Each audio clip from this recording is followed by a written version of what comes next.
नमस्कार साथियों। और आप लोग कैसे हैं? उम्मीद करते हैं साथियों आप लोग स्वस्थ होंगे, मस्त होंगे, पढ़ाई में व्यस्त होंगे। साथियों आज हम लोग प्रैक्टिस करने चल रहे हैं 11 नंबर क्वेश्चन से 20 नंबर क्वेश्चन का सेट। और इस सेट में आपको 10 क्वेश्चन जो मिलने वाले हैं, इसको ईमानदारी से यदि आप सॉल्व करते हैं और इसमें से 7 क्वेश्चन तक सही कर ले जाते हैं तो आप ये मान करके चलिए कि आप वास्तविक रूप से फाइट में हैं।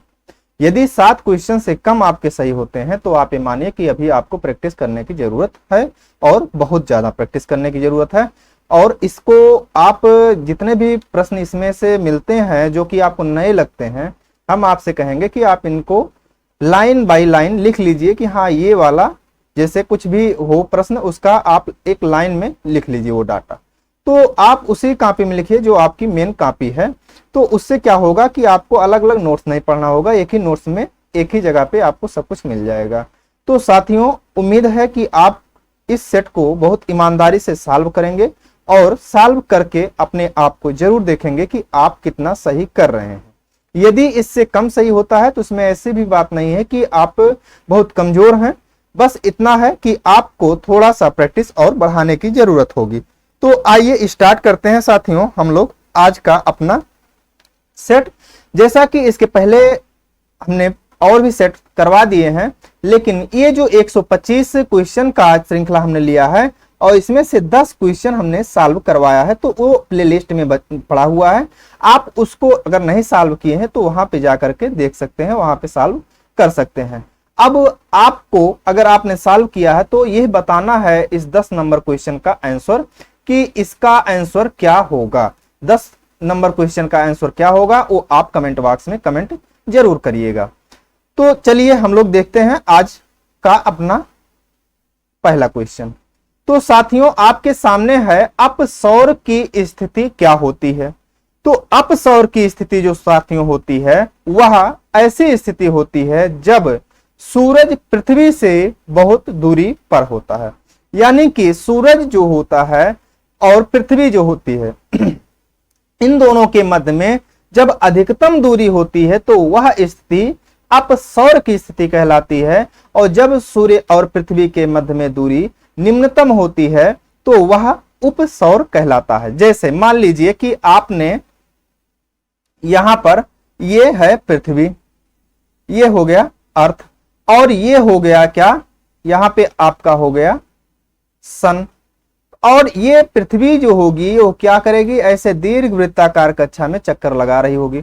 तो एक टाइम ऐसा आएगा जब यहां पे होगी अर्थ, क्या होगा, अर्थ यहां पे होगा। अब यहां वाली दूरी जो होगी वह क्या कहलाएगी, यह होगी उपसौर। क्या होगा, यह होगा उपसौर। और ये वाली जो दूरी अधिकतम वाली है यह होगा अपसौर। कौन सा होगा, अपसौर। तो इस तरह से उपसौर और अपसौर आपने देख लिया।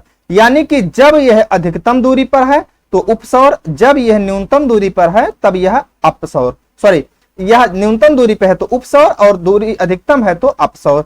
अब बात यह आती है कि यह स्थिति बनती कब है। तो यहां पर ध्यान दीजिएगा कि जब अगर से जो दूरी ज्यादा है, यानी कि यहां से यहां तक की दूरी ज्यादा है, तो ऐसी स्थिति जब बनेगी वह बनती है साथियों अपसौर की स्थिति वह होती है। यानी कि जब दूरी ज्यादा है तो ऐसे अवस्था में क्या होता है, यह हो जाएगा जनवरी, और यह अपसौर वाली स्थिति हो जाएगी जुलाई। अब आप कहेंगे कि जनवरी में एकदम पास रहता है, इसके बाद भी यहां पे ठंडी पड़ती है, ऐसा कैसे हो सकता है। जनवरी में जब सूरज पास में रह रहा है तो यहां पे गर्मी होनी चाहिए, अब यहां पे ठंडी कैसे पड़ती है हम लोग क्या। तो साथियों हम आपको बताएं कि जैसे ये पृथ्वी जो है ऐसे है, मान लीजिए यह 0 डिग्री है, यहाँ पे 90 डिग्री है। तो जब यह जनवरी का समय होता है उस टाइम पे सूरज की लंबवत किरणें जो होती हैं यहां दक्षिणी गोलार्ध में चमक रही होती है। यानी कि उस टाइम पर सूर्य जो होता है दक्षिणी गोलार्ध में होता है, जबकि हम जहां पे हैं वहां है उत्तरी गोलार्ध में। ऐसी स्थिति में यहां पर ऐसा नहीं है कि जब यह पास में रहता है तो सूर्य की गर्मी इस पृथ्वी पर नहीं पड़ती होगी, ज्यादा पड़ती है, लेकिन वह जो गर्मी सूर्य की पड़ती है वह लंबवत कहां पे पड़ रहा होता है, वह दक्षिणी गोलार्ध में पड़ रहा होता है। तो दक्षिणी गोलार्ध में क्या होता है, गर्मी ज्यादा यहाँ पे पड़ेगा, और उत्तरी गोलार्ध में जनवरी के टाइम पर उतना गर्मी नहीं पड़ती है। यही कारण है साथियों कि उत्तरी गोलार्ध में जब उपसौर की स्थिति होती है तो उपसौर की स्थिति होते हुए भी जनवरी में आप देखते हैं यहाँ पे ठंडी होती है, और यहाँ पे अपसौर यानी कि जब सूर्य सबसे दूरी पर होता है तब यहाँ पर क्या होता है, गर्मी होता है। ऐसा इसलिए क्योंकि जून जुलाई में जो होता है सूर्य उत्तरायण होता है। उम्मीद करते हैं आपको ये प्रश्न समझ में आया होगा। यदि समझ में आया है तो वीडियो को लाइक जरूर करिएगा साथियों, और चैनल को अगर अभी भी नहीं सब्सक्राइब किए हैं तो प्लीज सब्सक्राइब करिए। आपको ऐसे व्याख्यात्मक प्रश्न के आंसर आपको यहाँ पे मिलते रहते हैं।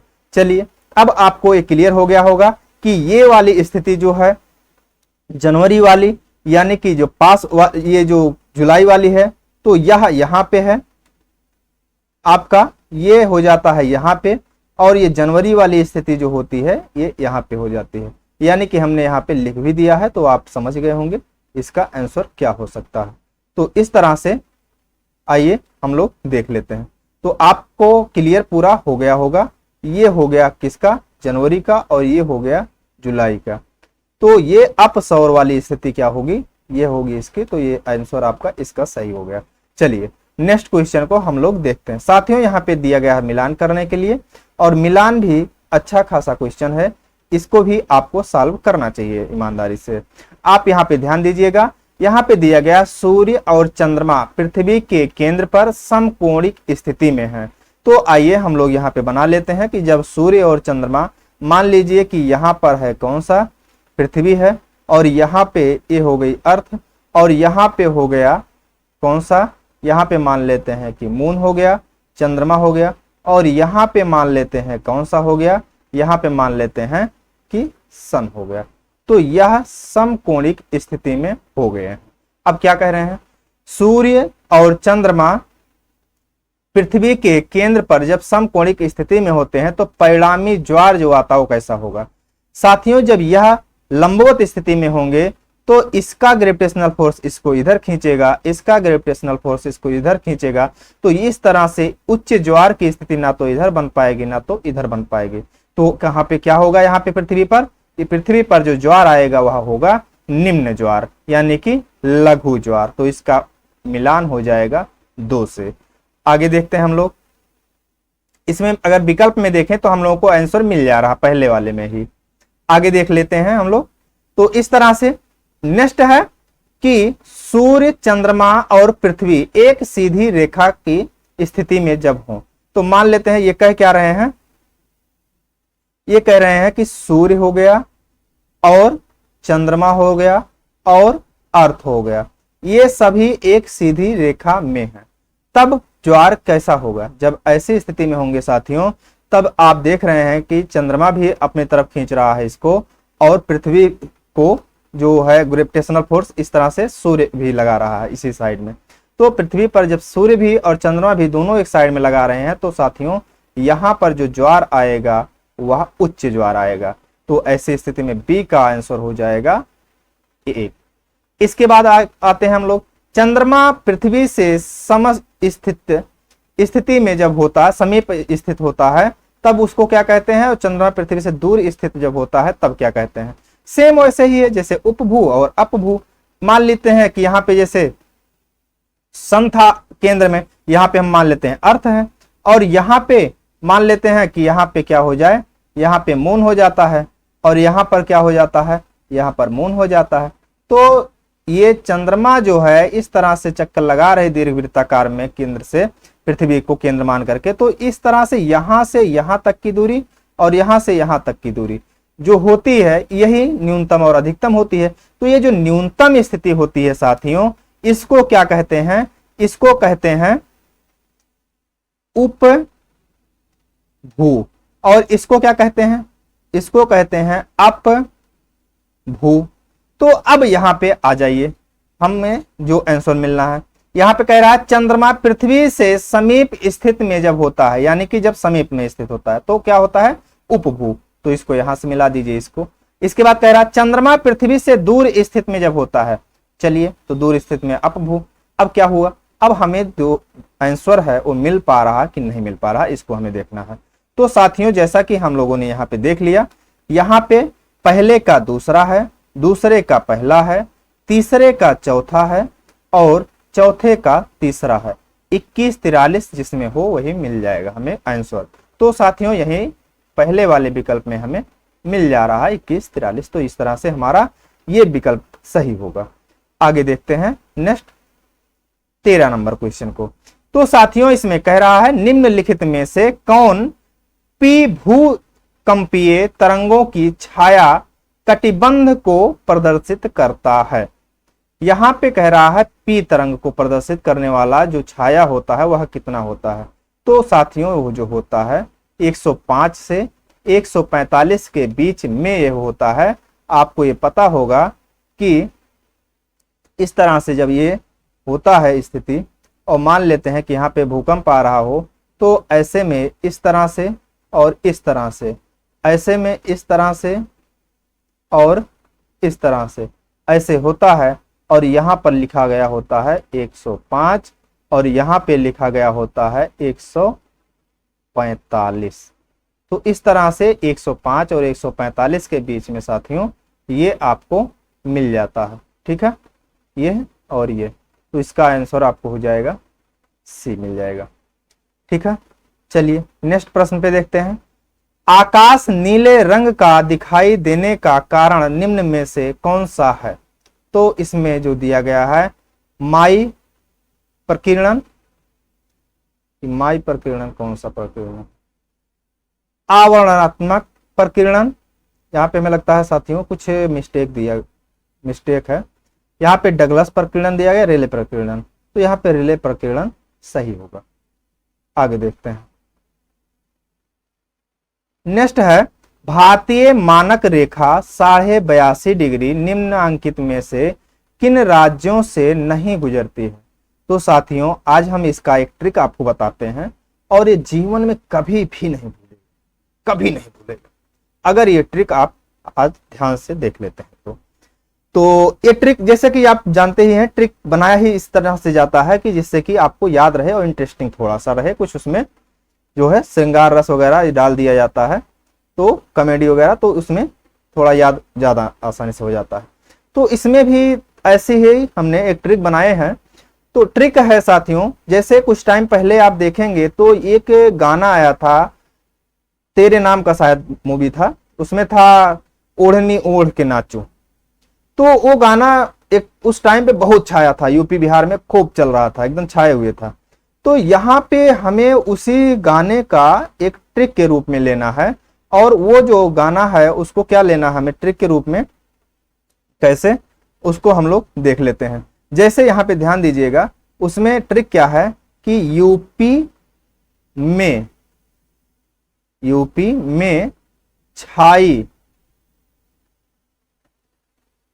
छाई ओढ़निया, ओढ़नी आ, तो यहाँ ओढ़नी रहने दीजिए और आ को यहाँ पे ले आकर रख देते हैं ओढ़नी आ। तो इस तरह से हम लोग साथियों इस ट्रिक से देख लेते हैं अपना कौन कौन सा स्टेट पड़ता है। तो इसमें कलर थोड़ा चेंज कर देते हैं, कलर हमने चेंज कर लिया। अब यहां पे देखते हैं हम लोग यूपी से कौन सा हो जाएगा, यूपी, और इसके बाद यहां पे में से मध्य प्रदेश या एमपी, क्या हो जाएगा मध्य प्रदेश या एमपी हो जाएगा। तो इसमें मध्य प्रदेश लिख देते हैं, मध्य प्रदेश हो गया। और इसके बाद आपका आता है छा, तो छा से छत्तीसगढ़ आपका हो जाता है, क्या हो जाता है छत्तीसगढ़ आपका हो जाता है। इसके बाद आता है ओढ़निया, ओ यहां पे लिया जाएगा, ओ से उड़ीसा, जैसा कि आपको पता है उड़ीसा था पहले लेकिन अब इसके नाम में परिवर्तन कर दिया गया है उड़ीसा। अब इसके बाद आ आता है, आ से आंध्र प्रदेश। इस तरह से साथियों आपका उत्तर प्रदेश, मध्य प्रदेश, छत्तीसगढ़, उड़ीसा, आंध्र प्रदेश। ये सभी ऐसे स्टेट हैं जो कि आपके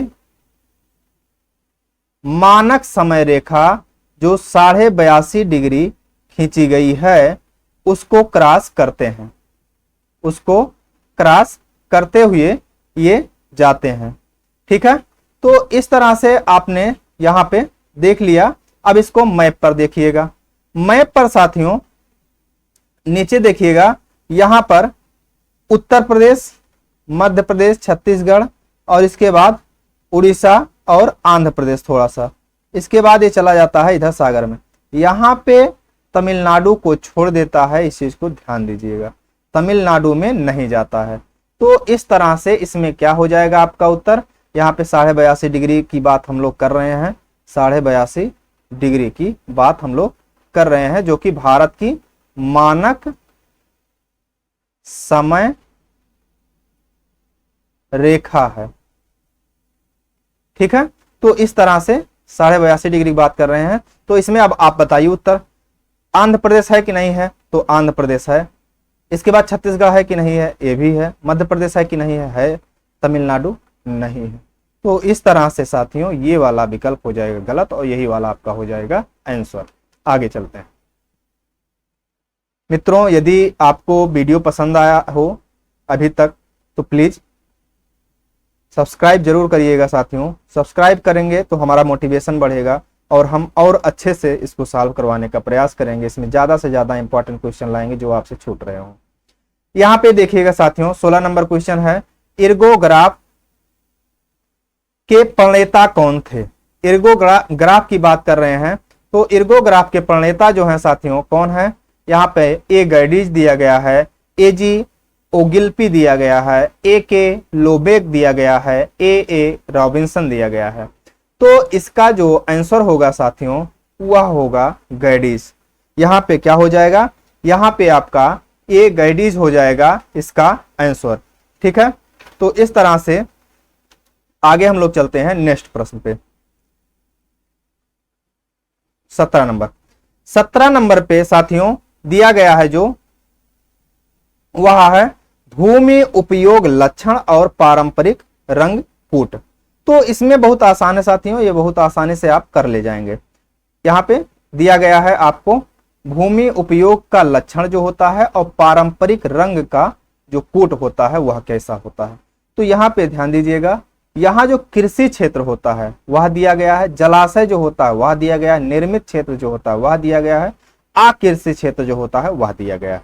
तो इसमें से आपको कुछ पता हो ना हो लेकिन जलाशय जरूर पता होगा कि नीले रंग से किया जाता है। निर्मित क्षेत्र जो होता है साथियों वह लाल रंग से किया जाता है। किससे किया जाता है, लाल रंग से किया जाता है। अब जब लाल रंग से यह हो गया और यह इससे हो गया तो आइए हम लोग देख लेते हैं मिलान करके थोड़ा बहुत हो पा रहा है कि नहीं हो पा रहा है। तो जैसे इसमें देखिएगा बी का थर्ड एक ही हमारा विकल्प मिल पा रहा है, बाकी और सब एलिमिनेट हो जा रहे हैं। तो इसमें आपका उत्तर मिल जाता है। चलिए मान लेते हैं हम बी का थर्ड नहीं मिला पा रहे हैं और ये गलत मिला दिए हैं, तो आगे हम पुष्टि कर लेते हैं। निर्मित क्षेत्र लाल, सी का वन इसमें मिल रहा है। आगे देख लेते हैं। आगे साथियों है जो अकृषि क्षेत्र होता है उसे भूरे रंग से किया जाता है। किससे किया जाता है, भूरे रंग से। और इसमें जो कृषि वाला क्षेत्र होता है उसको सरसों वाले खेत से याद रखिएगा पीले रंग से किया जाता है। तो इस तरह से पहले का क्या हो जाएगा, पहले का हो जाएगा आपका पांचवा और इसके बाद दूसरे का हो जाएगा तीसरा और इसके बाद तीसरे का हो जाएगा पहला और इसके बाद चौथे का हो जाएगा दूसरा। तो आपका उत्तर सही हो जाएगा कौन सा, सी वाला आंसर हो जाएगा आपका सही। ठीक है, आगे चलते हैं। नेक्स्ट प्रश्न है साथियों आपके सामने, निम्नलिखित में से कौन सा संवेदक एक सक्रिय सुदूर संवेदी संवेदक है। यहां पे सक्रिय सुदूर संवेदी की बात कर रहा है, तो फोटो कैमरा जो होता है ये दूर का नहीं होता है। मल्टी फ्रेम कैमरा जो होता है, फ्रेम की बात यहाँ पे किया जा रहा है, स्कैनर तो कतई नहीं हो सकता है, रडार आपका उत्तर हो जाएगा साथियों। यहाँ पे ध्यान दीजिएगा दिया गया है ग्लोबल पोजिशनिंग सिस्टम GIS, यहाँ पे GPS होना चाहिए, क्योंकि GIS का मतलब होता है ग्लोबल इंफॉर्मेशन सिस्टम। ठीक है, GIS और GPS दोनों अलग अलग होते हैं। तो बहरहाल चलते हैं, देखते हैं प्रश्न क्या कर रहे हैं ये। ग्लोबल पोजिशनिंग सिस्टम को कितने भागों में विभाजित किया गया है? तो यहाँ पे साथियों इसको ग्लोबल पोजिशनिंग सिस्टम की बात अगर करते हैं तो GPS को तो यहाँ पे 3 भागों में डिवाइड किया गया है। कितने भागों में साथियों? यहाँ पे 3 भागों में डिवाइड किया गया है। आगे देख लेते हैं। गुटेनबर्ग असंबद्धता किसके बीच में पाई जाती है? साथियों फिर हम आपको एक ट्रिक दे रहे हैं। ट्रिक तो आपको इतना देंगे याद करने के लिए और इतना मजेदार हम बताएंगे कि आप एकदम मंत्रमुग्ध हो जाएंगे। आइए हम एक ट्रिक और आपको बताते हैं कि पृथ्वी के अंदर जितने भी असंबद्धताएं पाई जाती हैं वो कैसे आप 1 मिनट में, एक ही ट्रिक में सारी असंबद्धताओं को याद कर पाएंगे। तो चलिए इसको थोड़ा सा हम व्याख्यात्मक करते हैं। तो आपको ये पता होगा साथियों, ये है हमारी पृथ्वी। पृथ्वी में है 3 पपड़ी और इस तरह से हो जाता है 3 परत, और 3 परत जब हो जाता है तो वह एक इधर और एक इधर, मान लीजिए इस तरह से है। अब हम क्या करते हैं कि इसको इस तरह से जो बनाए हैं इसी को हम काट करके निकाल लेते हैं, यानी क्रस्ट से और ऊपरी क्रस्ट से लेकर के नीचे कोर तक। तो चलिए यहाँ पे हम इस तरह से मान लेते हैं कि हमने इस तरह से इसको काट करके निकाल लिया और यह संरचना जो हुई ऐसे यह हो गई। चलिए अब ये कैसे दिख रही है? ये एकदम से ये गाजर और मूली के जैसे दिख रही कि नहीं दिख रही है? एकदम। चलो इसको हम इसके पूंछ भी बना देते हैं।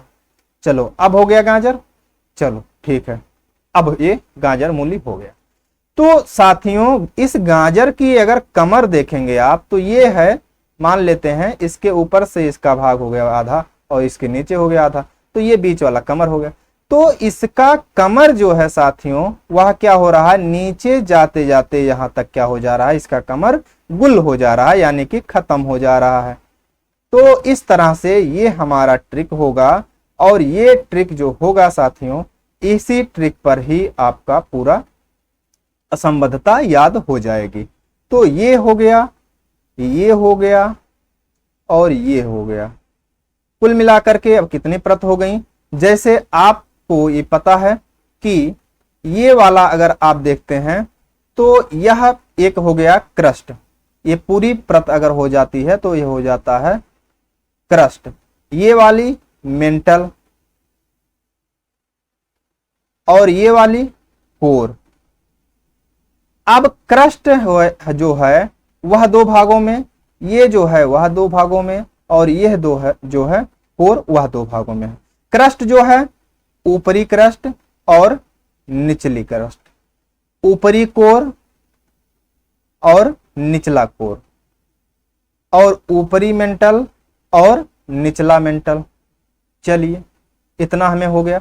अब हम इसी को ट्रिक पर रख देते हैं, इसी पर अपना ट्रिक रख देते हैं। ट्रिक है क्या उसको देखिएगा। हमने आपसे कहा क्या कि इस गाजर की या सलजम की, जो कुछ भी आप माने हो, इसकी कमर यहां से लेकर के यहां तक चली जाती है जब, तो इसकी यहां पे जाते हुए यहां पे हो जाती है गुल। तो चलिए हम यहां पे लिखते हैं। यहां पे साथियों का लिख देते हैं, यहां पे लिख देते हैं माँ, और यहां पे लिख देते हैं रा, और यहां पे लिख देते हैं कमर रा, कमर गु और कमर गु ले ला हो गया। अब यहां ध्यान दीजिएगा साथियों, अब इतने आपको मिल गए कमर कमर गुल, कमर गुल, यानी कि 5 मिल गए। अब इन 5 को आपको याद करने के लिए ट्रिक हम बताते हैं। ये आपका ट्रिक जो हो गया क्या, कमर गुल, यही आपका एक शब्द आपको पूरी असंबद्धता याद दिला देता है।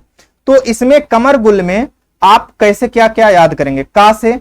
तो साथियों कमर गुल में आपका जो यहां पे होता है, यहां अगर आप देखते हैं तो कमर गुल में का से हो जाता है कोनराड असंबद्धता, मां से मोह असंबद्धता, रा से रेपिटी असंबद्धता, गु से गुटेनबर्ग असंबद्धता और ला से लेहमैन असंबद्धता। तो इस तरह से आप इसको लिख लीजिएगा और इसको याद कर लीजिएगा। यहां पे कमर से का से कोनराड, कोनराड हो गया। मा से मोहो, मोह संबद्धता। रा से रेपिटी, रा से रेपिटी और गु से गुटेनबर्ग, गुटेनबर्ग संबद्धता और ला से लेह मैन संबद्धता। अब आइए अपने प्रश्न पे। अब हम लोग आते हैं कि गुटेनबर्ग असंबद्धता कहां पे है। तो गुटेनबर्ग असंबद्धता साथियों ये वाला है। अब इस तो ये निचले कोर और ऊपरी मेंटल, निचले कोर और ऊपरी मेंटल को अलग करने वाला ही क्या होता है, यहां पे आपका गुटेनबर्ग होता है। यहां पे आप देख रहे हैं निचले मेंटल और ऊपरी कोर वाला, यहां पे आ रहा है ना मेंटल का निचला वाला भाग, ये नीचे से अलग कर रहा है। तो यहां पे इस तरह से आपका जो हो जाता है, यहां पहले वाले का ये हो जाता है और इस वाले को ये करेगा अलग, दूसरे वाले को ये करेगा, इस वाले को ये करता है और इस वाले को ये करता है। इसका मिलान आप कर लीजिएगा। तो इसी वाले को पूछ रहा है, तो इसका हो जाएगा गुटेनबर्ग असंबद्धता। गुटेनबर्ग असंबद्धता किसको अलग कर रहा है, तो ऊपरी निचली मेंटल या इसी को प्रवर कहते हैं, प्रवर और निचला जो ये वाला भाग है ये ऊपरी कोर, इनको अलग करता है। तो प्रवर और क्रोड इसका उत्तर हो जाएगा साथियों। उम्मीद करते हैं आपको ये ट्रिक भी पसंद आया होगा, वीडियो भी पसंद आया होगा। अगर पसंद आया है तो आप वीडियो को लाइक किए बिना ना जाइएगा और चैनल को अगर सब्सक्राइब नहीं किए तो चैनल को सब्सक्राइब करिए। आपको मिलते हैं ऐसे ही महत्वपूर्ण प्रश्न और इसके अलावा ट्रिक जो कि आपके सिलेक्शन के लिए हमेशा ही उपयोगी होंगे। तो साथियों चलिए इसी पे लेते हैं विदा आपसे, मिलते हैं अगले वीडियो में। तब तक के लिए आप मेहनत से पढ़ते रहिए, हंसते रहिए, मुस्कुराते रहिए और लगन से अपने माँ बाप के लिए खूब मेहनत से जितना आप कर सकते हैं उतना मेहनत से पढ़ते रहिए।